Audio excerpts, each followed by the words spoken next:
Assalamualaikum warahmatullahi wabarakatuh Kang Bro. Ketemu lagi dengan Iwan beneran Kang Mas ya. Jadi WB hari ini Cak, setelah kita berlebaran muter-muter, finally akhirnya siang-siang begini IWB baru bisa ngeracik buat semuanya tentang bagaimana gebrakan pembalap merah putih kita, kebanggaan kita Veda Ega Kang Mas. Teman-teman, kita sudah tebak sebelumnya, IWB sudah share ke sampean sebelumnya, bagaimana Veda nantinya di Brazil, bagaimana Veda akan beradaptasi, dan bagaimana Veda yang mampu ngacak-ngacak pasukan Eropa, Cak. IWB sudah menebak bahwa Veda akan sangat kuat pada last corner dan juga pada entry corner di straight. Dan ternyata pada saat kita bedah, Cak, di dalamnya Mas, lap time-nya, gila Mas, ternyata memang betul, Cak. Semua tebakan kita akurat, semua analisa kita betul-betul terjawab semuanya dari bedah lap yang akan IWB share ke semuanya. Jadi teman-teman, kemarin Brazil kita melihat bagaimana kondisi sirkuit yang tricky ya Mas ya. Di pagi hari hujan, kemudian di siang hari juga kering, tapi kering pun lembab sekali. Informasi kita dapatkan bahwa sirkuit Brazil, Goiânia ternyata memiliki kelembapan yang sangat tinggi. Bahkan informasinya mengalahkan kelembapan di Mandalika. Dan teman-teman tahu nggak sampean? Bahwa untuk komparasinya, kelembapannya sangat mirip dengan Thailand. Makanya jika kita mengacu pada bagaimana Michelin, sepertinya memang mereka akurat untuk meracik sebuah ban yang karkasnya mirip banget dengan yang di Thailand. Tapi sayang sekali Caya, kalau kita lihat bagaimana cuaca, kita melihat untuk MotoGP hasilnya berbeda, dan kita melihat bagaimana Marco Bezzecchi kesulitan sekali. Tapi nggak tahu Cak, IWB sekarang kok malah antusias banget untuk bahas Moto3 nih daripada MotoGP. Jadi pandangan IWB ini malah lebih ke Moto3 nih daripada MotoGP, walaupun tentu IWB akan cobalah nanti share ke semuanya hasilnya seperti apa. Karena kita dibikin surprise juga oleh gebrakan toprak Razgatlioglu, termasuk juga bagaimana Marc Marquez yang mengatakan dia menjadi pembalap terkencang kedua, akan tetapi Marc masih merasa ini bukanlah sirkuitnya. Ini menarik ya, tapi kita akan bahas nantinya. Nah, teman-teman, kalau kita melihat bagaimana Veda, kemarin kita bisa perhatikan pembalap merah putih ini sangat pede sekali. Tekanan-tekanan Veda, bagaimana Veda mencoba untuk menguasai dan beradaptasi dengan sirkuit sepanjang 3,8 km ini. Veda mampu sekali, sangat kuat sekali pada section 1 dan juga 4. Ini mengejutkan walaupun dia masih lemah pada section yang kedua dan ketiga. Akan tetapi Veda mampu mengkompensasi bagaimana dia mencoba untuk nge-push motornya pada last corner, dan finally semuanya tergambarkan dengan gamblang. Dan IWB pastinya beda dengan lainnya, IWB akan nge-share ke sampean bagaimana pembalap merah putih ini memang sangat luar biasa, sangat kuat sekali. Bahkan last corner Cak, tahu nggak sampean, ketika IWB lihat bedah untuk lap time-nya, dia best of the best dari semua pembalap Mas. Kenapa IWB menggunakan kata ngacak-ngacak Eropa dibandingkan dengan para pembalap terbaik Eropa sekalipun, bahkan KTM sekalipun? Veda adalah pembalap yang terkencang di sana pada last corner. Yuk kita bedah bersama semuanya ya teman-teman. Jadi biar kita membongkar dulu seperti apa hasil kemarin, baru nantinya IWB akan jabarkan ke sampean secara pelan-pelan ya. Jadi kita akan membahas semuanya berdasarkan yang sudah kita dapatkan datanya. Nah, teman-teman, kemarin seperti yang sampean tahu bahwa terjadi pertempuran yang sangat seru. Terjadi kompetisi yang sangat kuat antara David Almanza, Buchanan, dan juga Veda Pratama. Teman-teman, ingat ya, para musuh dari Veda ini adalah pasukan KTM. Tapi kita juga surprise banget dengan Kelso, Joel Kelso, yang saat ini menjadi rival dekatnya Veda. Kita sebut rival, Cak, walaupun sama-sama Honda. Tapi ini kan justru sesama Honda akan terjadi kompetisi. Dan artinya Cak, kalau kita lihat dari sini ya teman-teman, klasifikasi pada saat untuk free practice dari pertama, dari awal hingga akhir, maka bisa kita pastikan bahwa David Almanza menjadi pembalap terkencang dengan lap time-nya 1 menit 30, 260 detik dan ditorehkan pada lap ke-14. Jadi total 17 putaran yang dilakukan dan top speed-nya 227,8 km per jam. Artinya secara kecepatan tikungan, Almanza ini memang sangat kuat, very strong, walaupun top speed-nya masih kalah dibandingkan dengan Veda. Kemudian Cak, yang kedua adalah Buchanan Cak. Dengan menggunakan mesin KTM pula, Buchanan ini menorehkan waktu sangat tipis gap-nya dibandingkan dengan David Almanza. Hanya tepat 0,003 detik, ini sangat luar biasa, mepet banget, dan top speed-nya 233,2 km per jam. Kemudian Veda baru Cak di sini yang membuat kita semuanya terbengong-bengong, tercengang. IWB juga tercengang Mas. Karena kita nggak menyangka, IWB nggak menyangka proses adaptasinya sebegitu cepatnya. Dan teman-teman, memang Veda kemarin menorehkan waktu di awal di 1 menit 33 detik.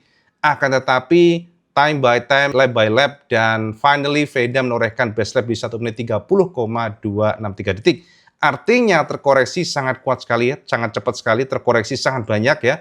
Terkoreksinya hampir 2,6 detik, dan ini dilakukan Veda dengan sangat-sangat pede sekali teman-teman. Jadi teman-teman, Veda menorehkan waktu terbaik 1 menit 3:10 detik atau terpaut hanya 0,050 detik dibandingkan dengan Almansa. Yang artinya pace Veda ini ngeri, Cak. Nah, teman-teman, praktis Veda saat ini bisa mengalahkan para pembalap Eropa terbaik seperti Kelso, kemudian juga Salmela, kemudian juga Esteban, Uriarte, dan juga Morelli. Bahkan teman-teman bisa lihat bagaimana Gorman dan juga Pini yang harus puas di posisi ke-10 dan 11. Dan di sini kita juga berikan acungan jempol buat pembalap Malaysia nunggang KTM. Ini artinya, Cak, memang harus kita akui bahwa motor KTM memang bagus di sini, Cak. Hakim Danis ya menorehkan waktu terbaik 1 menit 39,89 detik dan terpaut 0,729 detik ya dibandingkan dengan Almansa. Dan teman-teman bisa lihat juga bagaimana Hakim yang di sini sebagai sesama rookie dengan Veda ternyata masuk pada tengah ya, jadi di barisan tengah. Kita katakan barisan tengah karena Hakim nongkrong di posisi ke-12, dan ini artinya dibandingkan dengan Mitani sekalipun, Hakim jauh lebih baik ya. Jadi di sini, Cak, Zen Mitani dengan the same bike, motor yang sama dan juga tim yang sama, ternyata Zen Mitani sangat terpuruk. Dan bahkan teman-teman bisa lihat di sini, Mitani menorehkan waktu 1 menit 32,994 detik, yang artinya memang terpaut hampir 2,6 detik dibandingkan dengan Veda Ega. Ini luar biasa, Mas ya. Nah, teman-teman semuanya, jika kita lihat di sini, ini adalah new track. Artinya secara record, maka yang ditorehkan adalah pembalap sekarang ini, dan di sini nama Almansa menjadi pembalap dengan fastest lap. Yang kemudian all time recordnya juga masih Almansa dengan 1 menit 30,260 detik. Dan ini dia, Cak, kelembapan dari, ini dia yang WP maksud tadi ya, kelembapan di sana, di Brasil memang sangat tinggi mencapai 65%. Ini mengalahkan bahkan Mandalika yang dikatakan panas tapi kering, jadi nggak lembab banget.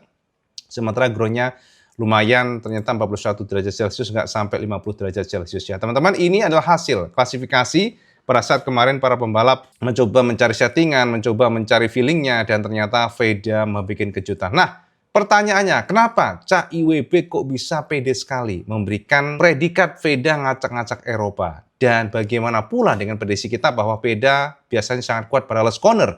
Dan ini, Cak, yang menjadi bukti buat sampean semuanya. Ini adalah best partial time, di mana kita jadi tahu bagaimana kekuatan masing-masing pembalap dari data ini, Cak.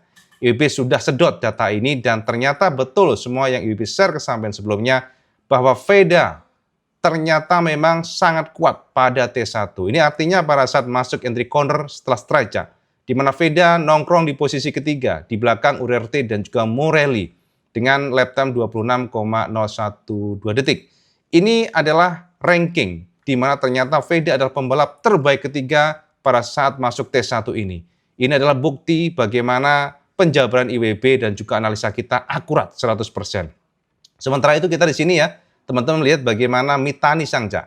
Jadi Mitani kalau kita lihat di sini, malah justru paling buncit, Cak. Bayangin aja, dengan motor yang sama, dengan tim yang sama, Mitani tidak lebih baik bahkan dibandingkan dengan Carraro ataupun Oshii. Jadi ini memang mengejutkan IWB sekali ya, teman-teman. Bagaimana kesulitannya Mitani di atas mesin Honda NSF 250 RW. Ini beda dibandingkan dengan Hakim sekalipun ya. Jadi sini kalau kita perhatikan, Cak, ya, jadi ada Hakim dan di sini justru ke-11, Cak, dibandingkan dengan Mitani yang nongkrong di posisi 25. Atau paling buncit, Cak. Ini gila ya, Mas ya. Jadi intinya adalah pada T1 setelah strike, Pratama alias Veda, kebanggaan kita, mampu menjadi pembalap terbaik ketiga. Nah, teman-teman, pada T2 ternyata kita lihat bahwa Veda bukanlah pembalap yang kencang di sini, Cak. Veda ternyata mengisi posisi terkencang ke-12 ya. Jadi kalau kita lihat di sini yang menguasai justru Kelso dan juga Almansa dan Buchanan. Sementara kalau kita perhatikan Veda ini nongkrong di posisi 12, artinya, Cak, kalau kita lihat masuk T2, T3 adalah fast corner. Sepertinya Veda masih belum klop dengan motornya, ataupun dia mungkin berhati-hati. Bisa jadi, Cak, ya. Tapi yang pasti secara lap time-nya, per partial section-nya ternyata Veda kencang pada T1, tapi kurang kencang pada T2. Akan tetapi setelah itu teman-teman semuanya, bahkan jika kita lihat di T3, Nah, ini bisa kita lihat ya, bagaimana posisi Veda yang tidak juga better. Jadi dibandingkan dengan T2 dan T3, Veda ini justru hanya bergeser satu posisi dari 12 ke 11. Lihat nih Cak ya. Bahkan jika dibandingkan dengan Danis yang menggunakan mesin KTM, Veda masih kalah dibandingkan dengan pembalap Malaysia ini. Beda motor, beda karakter, dan kemudian di sini juga kita lihat Mitani sedikit bagus menorehkan posisi dengan terkencang kedua tiga Cak. Jadi kalau kita komparasi justru ini bertolak belakang sekali ya antara hasilnya ya, antara para pembalap rookie ini di mana Veda malah justru lemah di T2, T3 untuk Brazil ini, akan tetapi pada T1 very strong. Dan di sini Cak yang sangat mengejutkan sekali. WP katakan sangat mengejutkan karena kenapa teman-teman? Pada T4 Veda melibas semuanya Cak. Jadi semua pembalap terbaik, para pembalap Eropa diacak-acak Mas. Veda yang kedodoran mungkin kurang maksimal pada T2, T3 langsung dikompensasi dengan T4 di mana last corner Veda menjadi pembalap terbaik mengalahkan Almansa, Merstor dan juga Buchanan. Sementara Danis juga bagus banget di sini pula, nongkrong di posisi terbaik ke-6. Sementara di sini Mitani kembali buncit. Ini juga WP cukup bingung ya teman-teman. Karena jika kita ngomong karakter motor, seharusnya memang pada T4 dan T1 ini kesulitan Honda. Kita lihat bagaimana Mitani, itu aja simpelnya. Akan tetapi ternyata di tangan Veda hasilnya kebalikannya, jadi opposite. Di saat Mitani lemah justru Veda sangat kuat. Pada T1, T4, Veda bahkan menjadi king of the king. Jadi kalau kita perhatikan di sini Cak, kalau secara ranking memang Veda ini adalah pembalap yang secara umum mengisi posisi terbaik keempat untuk nah dia nih Cak ya, best parcel time-nya. Jadi teman-teman ini gambaran kesampaian pembalap Gunung Kidul ini memang luar biasa pada T1 dan juga last corner. Nah teman-teman, fase lap sequence di mana para pembalap menorehkan lap terbaiknya pada menit keberapa dan kemudian berapa lap time-nya. Dan pertama ternyata ditorehkan Reyes yang kemudian dilanjutkan oleh Casey O'Gorman. Akan tetapi setelah Pironi, Veda kembali menggebrak dengan lap time 1 menit 33.200 teman-teman semuanya. Dan di sini kembali Urarte mencoba untuk mengalahkan lap time Veda. Akan tetapi setelah itu Veda pada menit ke-10 Veda menorehkan lap time yang luar biasa 1 menit 32,7. Jadi artinya lap by lap, time by time, improve. Teman-teman, ini adalah data bagaimana sampai bisa lihat ya untuk lap time-nya ya teman-teman semuanya. Jadi analisis performance di mana ternyata Veda menorehkan best lap-nya di 13 ya. Jadi pada saat memutari lap ke-13 baru menorehkan best lap di 1 menit 33.10 detik. Sementara itu kalau David Almansa pada lap ke-14 teman-teman.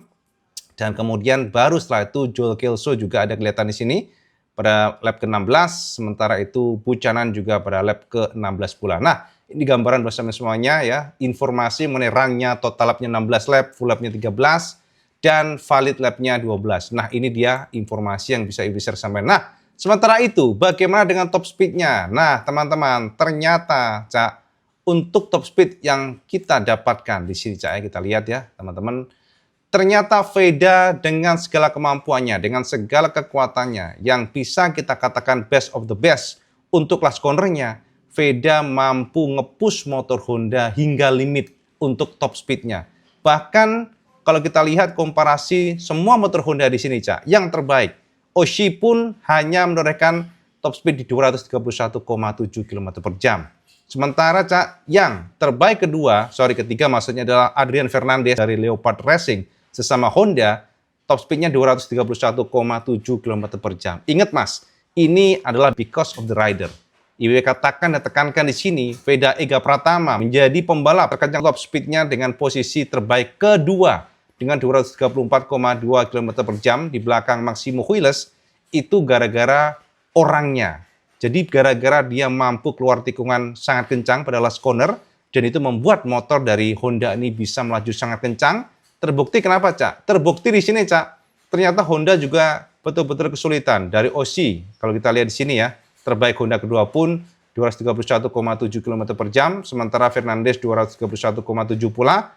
Dan kemudian jika kita bandingkan dengan Kelso, kemudian pembalap Honda lainnya Pini, Rammerstover, dan juga bahkan teman-teman Mitani sesama motornya settingnya sama plek-ketiplek, Honda NSF hanya menorehkan top speed 225 km per jam.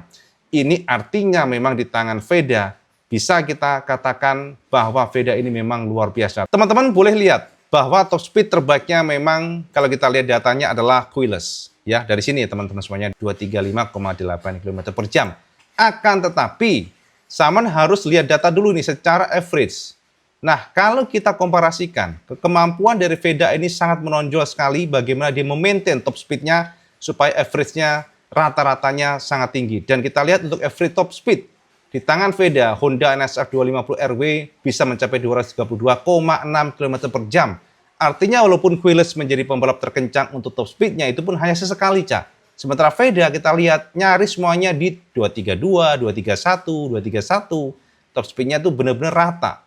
Artinya sekali lagi teman-teman, kemampuan Veda untuk geber Honda NSR 250 itu memang luar biasa ya. Jadi ini Cak, data sekilas mengenai yang WP sudah share ya, mengenai sepak terjang Veda Ega yang memang mengerikan sekali Cak untuk ukuran rookie yang tentunya patut kita pantau terus seperti apa. Nah, jadi ngono Kang Mas ya, untuk data yang bisa WP share kesampaian sepak terjang Veda Ega.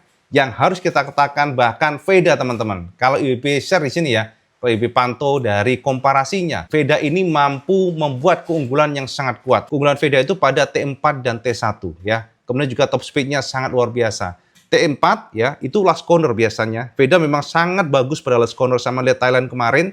Bagaimana dia mampu mengoptimalkan dan teman-teman untuk motor cc kecil seperti NSR 250RW yang notabene powernya ya mirip-mirip lah dibandingkan dengan KTM, walaupun tentu ada plus minus ya. Akan tetapi secara general atau secara umum motor Honda sebenarnya top speed-nya kalah dibandingkan dengan KTM. Tapi gara-gara Veda ini yang memang mampu nyolong dulu nih, ibaratnya nih keluar dari tikungan last corner nih, kemudian stride-nya dia udah memiliki kecepatan pada last corner dengan sangat kuat. Dan itu membuat motor Honda melesat sangat cepat pula. Dan kemudian kenapa motornya bisa sangat tinggi top speed-nya? Karena dia ngerem pada saat motor sudah sangat dekat ke tikungan, Cak. Makanya T1 pun dia kencang. Jadi last corner T4 dan T1 dia very fast. Bahkan pada T4, nobody can match ya his speed. Itu yang bisa Ibu tekankan di sini. Nggak ada sekalipun pembalap, bahkan pasukan Eropa yang mampu menjabani ya kekuatan atau kecepatan Veda Ega pada saat last corner T4. Sekali lagi T4 ini memang terkoneksi semuanya. Veda memang sangat kuat pada saat di Thailand sekalipun. Jadi itu ya teman-teman data user sama semuanya. Keunggulan dari Veda T1 dan T4 dan Veda masih lemah T2 dan juga T3 yang artinya teman-teman semuanya Veda harus memperbaiki sedikit lah untuk yang corner speed-nya pada area tersebut. Jika itu bisa disempurnakan, ini ngeri, Cak. Veda ini ngeri. Kalau memang bisa disempurnakan. Tapi ingat, Mas, semuanya masih naik turun ya. Jadi semuanya bisa saja akan berubah mengingat semua pembalap pastinya akan mencoba untuk kepus lagi berdasarkan data dari kemarin. Dan cuaca hari ini tentu saja bisa saja berbeda dibandingkan dengan kemarin. Akan tetapi memang Veda mengatakan secara feeling dia very confidence. Dan kemudian secara traksi dia sangat suka. Layoutnya dia juga sangat suka. Layoutnya dari Brazil Goiânia ini. Kemudian jika nanti hujan, Ibe juga cukup pede dengan sepak terjang dari Veda. Dimana biasanya Ibe sudah tekankan sama semuanya bahwa kontrol throttle-nya atau gas itu halus ya. Bukaannya. Dia mampu mencari limit dari motornya. Ya, teman-teman, jadi stabilitas pengiriman juga hebat sekali, Veda. Last corner hebat, entry corner hebat, stabilinya oke banget. Dan tinggal bagaimana nantinya kalau kita melihat bahwa secara umum Veda memang memiliki kecepatan luar biasa pada saat stride. Ketika kita komparasikan top speednya antara Mitani dan Vega dengan the same bike, bisa terpaut 9,2 km per jam. Ini kan gila, Mas. Saking pinternya Veda, saking kuatnya Veda untuk last corner dan juga hard braking. Mitani dibandingkan dengan Veda mencapai 2,68 detik. Ini sangat jauh banget, Cak ya. Teman-teman maaf nih kalau mungkin hujan ya suaranya agak berisik. Kita tinggal lihat bagaimana sepak terjang dari Veda. Ini adalah sebuah sinyal bagi kita semuanya. Ini adalah sebuah, aduh Cak, WP merinding aja deh. Sayang sekali WP nggak langsung buat video ya kemarin, Cak, karena kebutuhan untuk Idul Fitri dan sebagainya. Bahkan tadi pagi kita juga keliling-keliling, Mas. Biasa, Mas, kita kan Idul Fitri ya, saling maaf-bermaafan, keliling ke tetangga, ke saudara. Jadi makanya WP baru sekarang racik video buat sama semuanya. Tapi yang jelas, Mas, WP justru sekarang exciting sekali membahas mengenai Moto3 gara-gara Veda, dan kita juga mendengar sebenarnya kesulitan dari Marco Bezzecchi di MotoGP ya, tapi kita akan bahas nantinya ya, moga-moga WP dapat ada waktu lah maksudnya ya. WP sih pengennya nanti setelah Veda ini kita bahas mengenai MotoGP, tapi kita lihat dulu, kita ulik dulu lap time-nya karena memang teman-teman Marco Bezzecchi menyalahkan motornya. Itu yang paling baru, Cak. Kita kan prediksi kemarin Marco bakal sangat kuat sekali di sini, Aprilia sangat kuat. Itu berdasarkan karakteristik dari sirkuit yang flowing dan juga sama tahu sendiri kan bagaimana kekuatan dari Marco yang biasanya dia pintar menggunakan karkas yang baru, karkas yang keras ini, tapi ternyata semuanya meleset. Dan Marco pun mengakui bahwa dia kaget dengan feeling motornya. Itu nanti kita bahas ya teman-teman ya. Jadi itu update IWB tentang Veda Ega, kebanggaan kita merah putih ya. IWB harus katakan Veda is different. IWB nggak menyangka dia bisa nongkrong di posisi terbaik ketiga, ini di luar dugaan kita. Jujur Cak, IWB nggak pernah menyangka. Walaupun Veda ini memang bagus banget, cuman untuk posisi ketiga terbaik, untuk lap time-nya pada kondisi dry, ini mengejutkan Cak. IWB sangat-sangat surprise. Jadi teman-teman, mari kita doakan bocah Gunung Kidul, kebanggaan kita ini semakin kencang dan semakin dilihat oleh dunia. Dan memang komentator MotoGP berkali-kali ya mengatakan kepada kita semuanya pada saat komen Moto3 ini, free practice kemarin, bahwa Veda Ega so fast ya, is surprise, kata mereka, mengejutkan sekali. She is a very good rookie. It must be Indonesian people, Indonesian fans will be so proud. Kata dari komentator MotoGP berkali-kali mengatakan bahwa pasti para fans Indonesia akan bangga dengan Veda, dengan segala yang ditunjukkan. Karena memang dia sangat kencang. Tapi apapun hasilnya, kita tetap dukung pastinya Cak. Dan teman-teman, even nanti seandainya hujan, IWB tetap pede, Veda akan mampu merangsak di posisi 7 besar lah ya.